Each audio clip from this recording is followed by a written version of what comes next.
नमस्कार दोस्तों, कैसे हो आप सब। आई होप सब अच्छे ही होंगे। आज हम स्ट्रक्चरल जियोलॉजी जो यूनिट थर्ड है उसके जो फॉल्ट है, जो भ्रंश है, उसके टाइप के बारे में पढ़ेंगे। फॉल्ट के जो भ्रंश के टाइप है उसके बारे में। अब जो भ्रंश के टाइप है, जो स्ट्रक्चरल जियोलॉजी है पूरी डायग्राम बेस्ड है, और डायग्राम से अगर समझे तो वो अच्छा रहेगा। और आप सबके पास शायद तक होनी चाहिए इंजीनियरिंग जियोलॉजी की परवीन सिंह बुक है।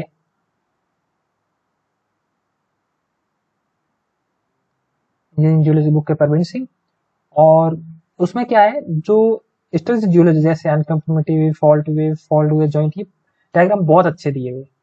तो अगर आपके पास है तो आप उससे पढ़ सकते हो। मैंने ज़्यादा मेहनत नहीं करके उसकी पेज है वो सारे इस पीपीटी में एक तरह स्लाइड बना के उसमें मैं आपको बता रहा हूँ क्या क्या इंपॉर्टेंट है और आपको क्या पढ़ना है। जो इंपॉर्टेंट है वो मैं करूँगा, बाकी जो इसमें मैटर अगर आप एक्स्ट्रा पढ़ना चाहे तो पढ़ सकते हैं। चलो शुरुआत करते हैं। Gouge, fault, breccia and mylonite. Gouge क्या होता है? तो गॉज के लिए सबसे पहले ये समझो, जो जो फॉल्ट है, जो ये फॉल्ट प्लेन है, जैसे फॉल्ट प्लेन के अगेंस्ट ये दोनों ब्लॉक है, जो स्लाइड एक ब्लॉक जैसे फुट वॉल है वो स्थिर रहती है, उसके अगेंस्ट जो डाउनवर्ड मूवमेंट करती है हैंगिंग वॉल। तो इनके जो फॉल्ट प्लेन के अलोंग इनके घर्षण ब्लॉक की वजह से यहाँ पे बारीक एक तरह से बुरादा या इधर इधर जमा हो जाता है, पाउंड टाइप, तो उसे हम गॉज कहेंगे। दूसरा है फॉल्ट ब्रेसिया, यहीं पे इसका डेवलप होता है। ब्रेसिया का नाम आते तो आपको हमेशा ही ध्यान रखना चाहिए एंगुलर फ्रैगमेंट। एंगुलर फ्रैगमेंट का नाम आते ही आप समझ लेना ब्रेसिया। और फॉल्ट के प्लेन के अलोंग ये डेवलप होता है फॉल्टेड प्रक्रिया द्वारा, तो इसे फॉल्ट ब्रेसिया कहेंगे। और माइलोनाइट वो भी एक तरह से माइक्रो ब्रेसिया होता है, छोटा ब्रेसिया होता है, और ये भी फॉल्ट प्लेन के अलोंग डेवलप होता है। दोनों में डिफरेंस ज्यादा है नहीं। अब तीसरा क्लासिफिकेशन ऑफ फॉल्ट। अब हमेशा मैंने आपको कल ही वीडियो में बताया था, डक्टाइल है जो फॉल्ट के लिए लागू होगा, और जो ब्रिटल वर्ड है वो फॉल्ट के लिए लागू होगा। अब क्लासिफिकेशन ऑफ फॉल्ट, इसके 5 टाइप हैं, उसके बेस पे कितने फॉल्ट है, वो 5 बेस है, उसके आधार पे फॉल्ट के अलग अलग टाइप है। तो पांचों बेस से संबंधित आपका क्वेश्चन नहीं बनता। हाँ, माइलोनाइट का बन सकता है, और कोच के फॉल्ट ब्रेसिया ये डेफिनेशन है तो इसको आप बन सकता है। बाकी क्वेश्चन ये बनेगा जैसे the apparent movement of the disturb block along the fault plane.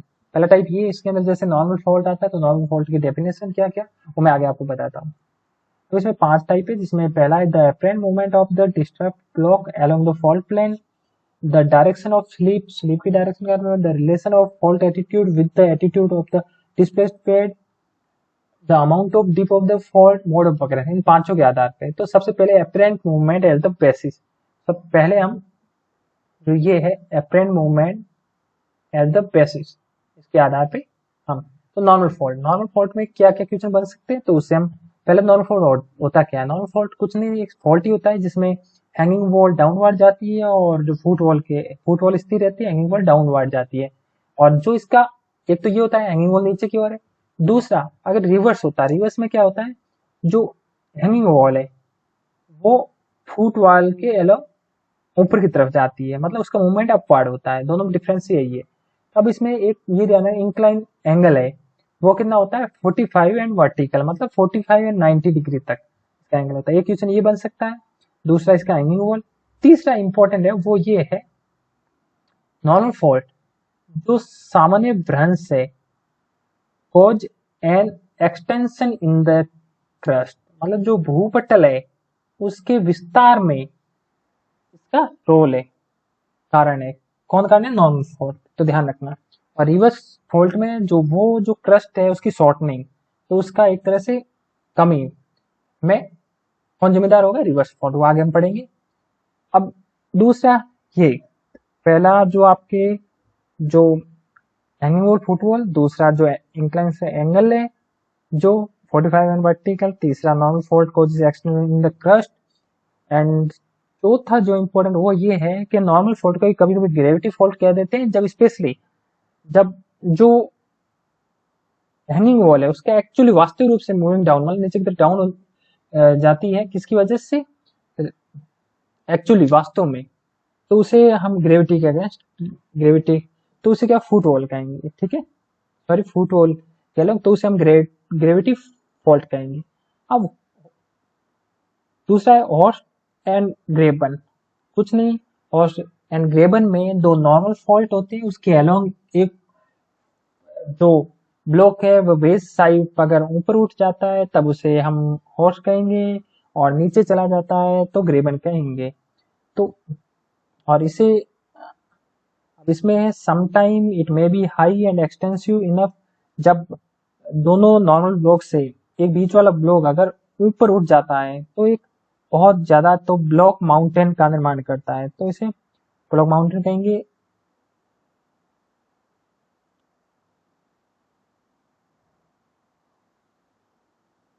अब ये डायग्राम है, आप देख लो, ये दो नॉर्मल फॉल्ट के अलोंग एक बेस से अपराइट हो गया है, मतलब ऊपर उठ गया है ब्लॉक माउंटेन, दूसरा नीचे, मतलब सेम नॉर्मल फॉल्ट है, बट ये इसका अपोजिट, हॉर्स का अपोजिट ग्रेबन।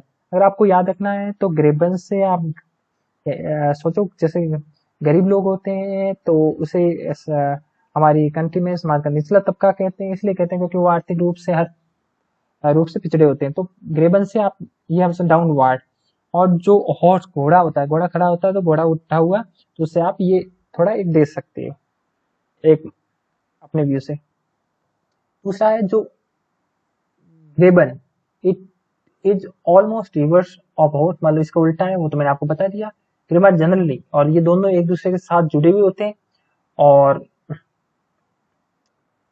इन दोनों को ब्लॉक फोल्ड भी कहते हैं, और इस प्रोसेस को ब्लॉक फोल्डिंग भी कहते हैं, तो ये ध्यान रखना। वर्टिकल फॉल्ट में कुछ नहीं है, बस जो फॉल्ट प्लेन है वो वर्टिकल होता है, मतलब 90 डिग्री होता है, बाकी इतना ज्यादा नहीं। रिवर्स फॉल्ट, अब ध्यान रखना, जो नॉर्मल फॉल्ट है उसका उल्टा है, मतलब वहां hanging wall appear to have moved up, यहाँ अप हो रही है रिवर्स फॉल्ट में, वहां डाउन हो रही थी नॉर्मल फॉल्ट में। एक तो ये, दूसरा इसमें जो इंक्लाइन एंगल है वो horizontal, between horizontal and 45 degree, although reverse fault with steeply inclined fault surface have been also encountered।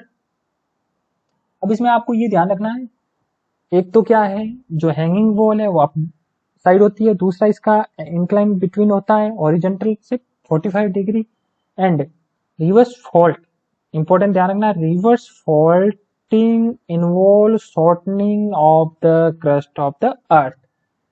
वो क्या कर रहा था, नॉर्मल फॉल्ट जो अर्थ का एक्सटेंशन कर रहा था, और जो रिवर्स फॉल्ट है वो अर्थ की क्रस्ट की शॉर्टनिंग करता है।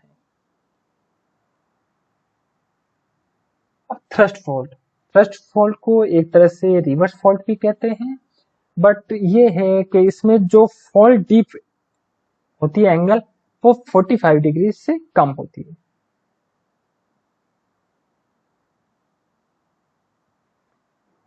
अब इसमें थ्रस्ट बहुत सारे फोल्डेड माउंटेन में आपको मिलेंगे, और दूसरा ये है कि इसमें दो प्रकार के थ्रस्ट, अवर थ्रस्ट, अंडर थ्रस्ट। अवर थ्रस्ट मतलब हैंगिंग वॉल एक्टिव है, पैसिव वॉल एक्टिव नहीं है, मतलब हैंगिंग वॉल अप डाउन हो रहे, और जो अंडर थ्रस्ट में जो फुट वॉल है वो एक्टिव होती है, ध्यान रखना ये इंपॉर्टेंट है, फुट वॉल एक्टिव होती है, और जो अवर थ्रस्ट है उसमें हैंगिंग वॉल एक्टिव होती है। The Himalaya mountain in the Indian subcontinent present, जो हिमालय माउंटेन में बहुत सारे जो थ्रस्ट फॉल्ट के एग्जांपल है, जो एमबीएफ हमारा मेन बाउंड्री फॉल्ट है वो एक तरह का थ्रस्ट फॉल्ट है, विच एक्सटेंड फ्रॉम, जो पंजाब से आसाम, और जो ओल्डन मुरे फॉर्मेशन है वो थ्रस्ट अप हुआ है, और अवर लाइक द यंगर शिवालिक, इस पे शिवालिक फॉर्मेशन बहुत, मतलब 700 किलोमीटर तक फैला हुआ है। अब नेपे क्या होता है, नेपे कुछ नहीं है, ये एक तरह से एक्सटेंसिव ब्लॉक होते हैं, बहुत बड़े पैमाने रॉक के होते हैं, that have been translated to great distance. देखना ग्रेट डिस्टेंस का आए, जहाँ फोर्ट में ग्रेट डिस्टेंस का आए मतलब ये है सेवरल 100 किलोमीटर तक, मतलब एक रॉक का ब्लॉक आपको यहाँ मिलेगा, एक 100 किलोमीटर पे मिलेगा। तो थ्रस्ट, तो इस वजह से इसे क्या कहेंगे, हम नेपे कहेंगे, ध्यान रखना। क्या किलोमीटर का, सेवरल किलोमीटर का कोई फॉल्ट आपको बीच में डिस्टेंस बताए तो आप वहां नेपे करोगे आंसर। अब ये है एक और जो इसमें इंपॉर्टेंट है,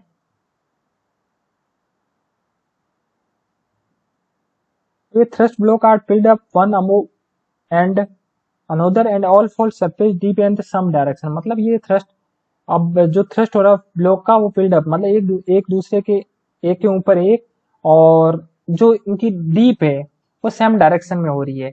तो एक इंटरेस्टिंग स्ट्रक्चर जो इंपॉर्टेंट है वो ध्यान, इम्ब्रिकेट, तो इम्ब्रिकेट स्ट्रक्चर है, तो ये ध्यान रखना। जब थ्रस्ट बोर्ड एक ही डायरेक्शन में डीप करे और एक दूसरे के पास क्लोज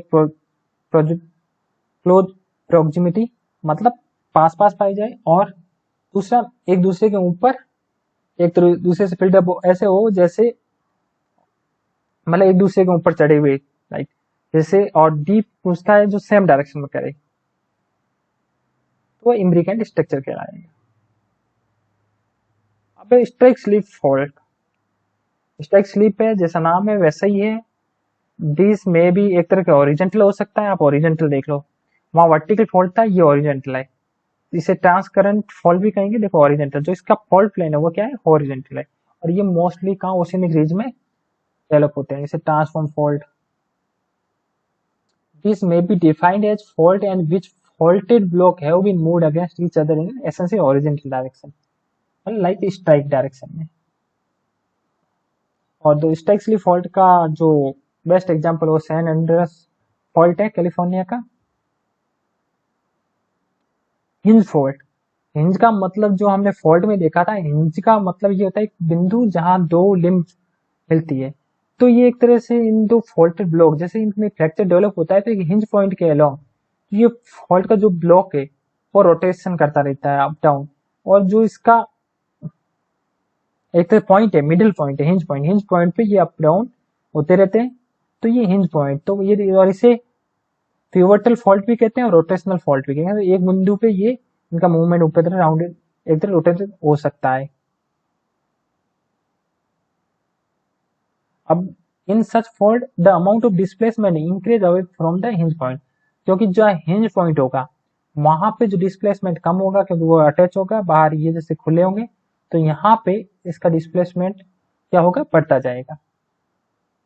अब attitude of the fault at basis, अब इसमें कुछ नहीं, strike fault, dip fault, oblique fault कुछ नहीं है। जो स्ट्राइक फॉल्ट है वो parallel to the strike of the strata, और डीप फॉल्ट का जो parallel to the dip of strata. ये आपको डायग्राम देंगे नहीं तो आपको इसे डेफिनेशन होगी तो आपको पता होना चाहिए, parallel to the dip of the strata. Oblique fault, this are sometime called diagonal fault, इसे डायगोनल फॉल्ट भी कहते हैं क्योंकि ये ना स्ट्राइक के और ना डीप के एंगल, ये बीच में से एक तरह तिरछा एंगल बनाता है।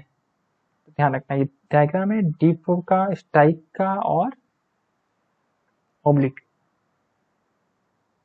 Slip as basis, slip as strike slip fault है जिसके अंदर आप देख लो इसके दो हैं, स्लिप हम पढ़ चुके।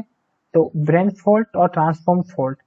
ब्रेंच फॉल्ट है ये which the fault plane has developed transverse to the regional structure, मतलब इसमें जो फॉल्ट प्लेन है वो जो रीजनल स्ट्रक्चर है उसके तिरछा डेवलप होगा, न एक तरह से सीधा न खड़ा, मतलब न इसमें एक तरह से देखा जाए तो न हॉरिजेंटल न वर्टिकल, ओनली एक तरह इंक्लाइन ट्रांसवर्स दिखेगा।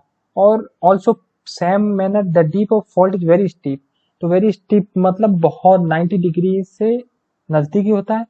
दिस आर ऑल्सो, और इसे ट्रांसवर्स फॉल्ट भी कहते हैं ब्रेंच फॉल्ट, तो ध्यान रखना। Transform fault, this are strike slip fault occurring in ocean ridge, ocean ridge में पाया जाएगा एक्सटर्नल स्केल पे, और ये एक तरह से प्लेटफॉर्म बाउंड्री की तीसरा टाइप भी है। अब टीयर फॉल्ट, जो ट्रांसफॉर्म फॉल्ट था उसका ये वो एक तरह से ओशियन में, ये कॉन्टिनेंट पे पाया जाता है, और ये जो ओरिजिनली ब्लॉक है उसको छोटे छोटे स्मॉल ब्लॉक में एक तरह से डिवाइड कर लेता है। Dip slip fault, this slip fault में all those fault in which the net slip, जो नेट स्लीप है, नेट स्लीप जो मैंने फॉल्ट की आप जियोमेट्री देखना, नेट स्लीप क्या होती है, जहाँ जो दो रो का मूवमेंट होता है यहाँ से लेकर, ये नेट स्लीप है। तो नेट स्लीप है जो वो नाइदर पैरेलल, ना पैरेलल किसके, डीप के, और ना है स्ट्राइक के फॉल्ट की, तो ये हो जाएगा ऑब्लिक स्लीप फॉल्ट। और डीप स्लीप में क्या होगा, तो net sleep has taken place parallel, parallel किसके होगी, डीप के, तो वो क्या कहलाएगी, डीप स्लीप फॉल्ट। और ऑब्लिक्यू में ना डीप के ना फॉल्ट की।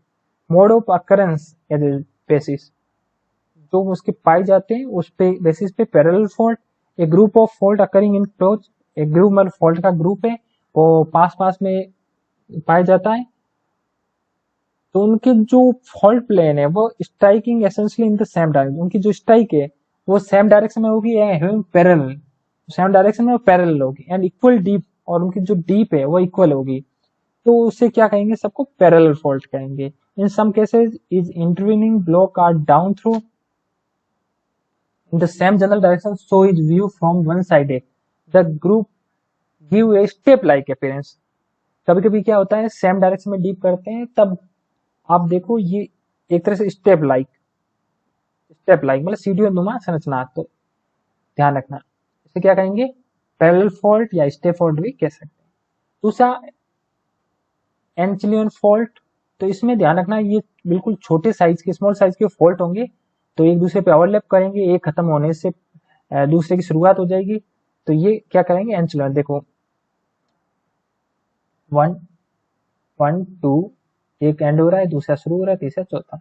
Peripheral fault, peripheral fault when fault in any given region majority of fault are considered along the border margin, मतलब कोई भी ये एरिया है इसके बॉर्डर पे, देखो 1 2 3 4, मतलब ये फॉल्ट क्या है, बॉर्डर पे है, ध्यान रखना ये किसी रीजन के बॉर्डर पे फॉल्ट है, तो इसे क्या कहेंगे, पेरिफेरल।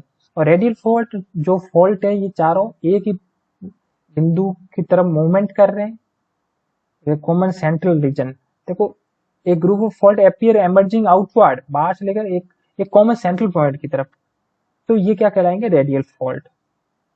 तो इफेक्ट ऑफ फॉल्टिंग, अब इफेक्ट ऑफ फॉल्टिंग से क्वेश्चन कुछ नहीं बनना है, तो आप ध्यान रखना, तो इसमें कुछ नहीं है, आप change in the elevation fault होगा तो ग्राउंड में चेंज आएगा, ओमिशन ऑफ सम स्टेट है, रिपीटेशन होगा, ठीक है, डिस्प्लेसमेंट होगा, तो इन ध्यान रखना है। अब स्ट्राइक फॉल्ट, डीप फॉल्ट, कुछ नहीं है, स्ट्राइक फॉल्ट जो parallel to strike, dip fault is parallel to dip. अब रिपीटेशन क्या होता है, रिपीटेशन ऑफ स्टेटा कर एज एक्सप्लेन इन, जो ये रिपीटेशन दिया हुआ है इसके अंदर जो डाउन थ्रो है, डाउन थ्रो का मतलब जो मूवमेंट नीचे की तरफ जा रही है, जो हमारा रॉक का sample is against the direction of deep the bed. Repetition में क्या होगा, जो डाउन थ्रो है वो अगेंस्ट होगी, विरुद्ध होगी किसके, डायरेक्शन ऑफ डीप के। और दूसरा ओमिशन में क्या होगा, स्टेटा, तो इसमें down throw is parallel to the direction of dip, वहां पे जो अगेंस्ट है और यहाँ पैरेलल होगी। देखो ये यहाँ रिपीटेशन हो रहा है तो यहाँ अगेंस्ट है, और यहाँ देखो जो डीप है ये पैरेलल है। डीप फॉल्ट, अब डीप फॉल्ट में कुछ नहीं, parallel to the dip and the outcrop the most prominent effect observe after faulting erosion upward upthrown block is horizontal shift between the two part of the outcrop। तो इसमें क्या होगा, after erosion अपथ्रोन block, मतलब जो ऊपर वाला block है तो वो क्या होगा, देखो हॉरिजॉन्टल, ये जो ब्लॉक है फॉल्टिंग के पास, ये फॉल्टिंग था यहाँ तक ऊपर उठा हुआ है, इसमें इरोजन हुआ तो यहाँ पे ये एक तरह से हॉरिजॉन्टल हो गया। ऑब्लिक फॉल्ट, तो सेम ही है, a fault causes an offset in the sequence which is associated with either a gap or an overlap depending upon the down throw direction। oblique field with, एक oblique fault है with down throw, जो 7.21 जो diagram है उसके अंदर देखो, the left side result in the offset with and our left, तो ये है, ये आवर लेफ्ट हो रहा है, और दूसरा right side and with gap, ये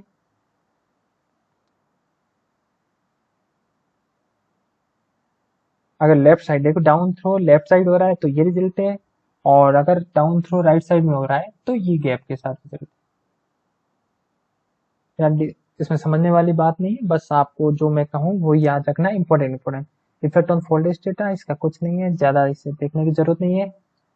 आप ऑन टोपोग्राफी इसमें जो इम्पोर्टेंट है वो है फॉल्ट स्केप। फॉल्ट स्केप क्या होता है, देखो ये जो रॉक जो हमारा फॉल्ट बना है, तो फॉल्ट का जो ये बीच में जितना ये एक तरह से इंक्लाइनेशन स्लोप बना है, तो ये फॉल्ट स्केप कहलाता है।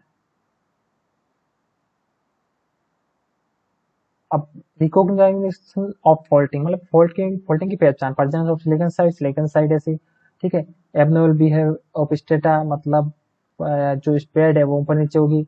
एब्रूट termination, repetition and omission, offset ETC, ध्यान रखना ये 5 है। अब कोजेज ऑफ फॉल्टिंग, अब फॉल्टिंग में आपको ध्यान रखना है, सिग्मा का ध्यान रखना है। अब नॉर्मल फॉल्ट में कौन सा और स्टैटिक स्लिप फॉल्ट में कौन सा, रिवर्स थ्रस्ट स्लिप फॉल्ट में कौन सा। देखो तो मैक्सिमम प्रिंसिपल, नॉर्मल फॉल्ट में मैक्सिमम प्रिंसिपल स्ट्रेस लग रहा है सिग्मा 1 जो कि वर्टिकल है, और इंटरमीडिएट में प्रिंसिपल स्ट्रेस लग रहा है सिग्मा 2 जो वर्टिकल है, और जो लिस्ट प्रिंसिपल स्टेट रिवर्स में लग रहा है वो सिग्मा 3 लग रहा है, वो वर्टिकल है। तो ध्यान रखना। अब देखो तो अब इन highly our simplified situation the type of fault like a form relatively still field operating given a 3 principal stage, normal fault would from when sigma 1 is maximum, stress is vertical ज्यादा लगा। Similarly static slip fault from when to sigma 2 the intermediate stress is vertical, and reverse and thrust fault situation where in the stress field the minimum state direction that sigma 3 comes to occupy with the vertical direction। ध्यान रखना आपको ये condition दी होगी, जैसे यहाँ पे ये ज्यादा है 2 नंबर, ये 3rd नंबर ये, और यहाँ पे ज्यादा ये लग रहा है, ये कम लग रहा है सिग्मा 2 3, और यहाँ सिग्मा 3 और 2। तो आप यहाँ ध्यान रखना कि कौन सा सिग्मा कौन से के लिए ज्यादा है वर्टिकल, तो ये चीज ध्यान रखना।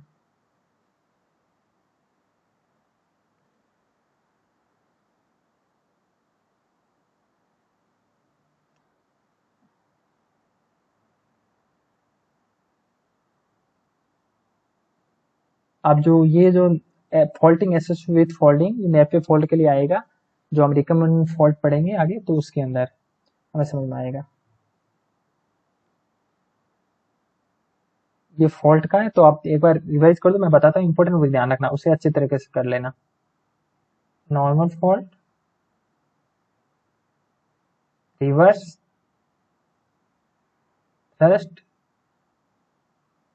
स्ट्राइक स्लिप,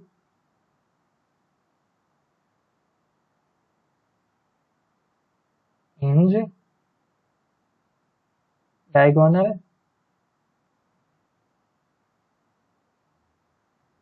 तो ये फॉल्ट है जो thrust, reverse, normal, strike slip, hinge, diagonal, तो इनका ध्यान रखना, वेरी इंपॉर्टेंट है, और इनको अच्छी तरीके से ज्यादा क्वेश्चन मैंने बताया था, reverse shortening of the earth crust, normal extension of the earth crust, तो ये इससे संबंधित क्वेश्चन बनेंगे जो मैंने आपको बताया। वहाँ बाकी इतनी रामायण पढ़ने का मतलब नहीं, वो आगे डिस्क्रिप्टिव एग्जाम जीएसए वगैरह उनके काम किए, बाकी आपको जो इम्पोर्टेंट जो मैंने बताया वही पढ़ने।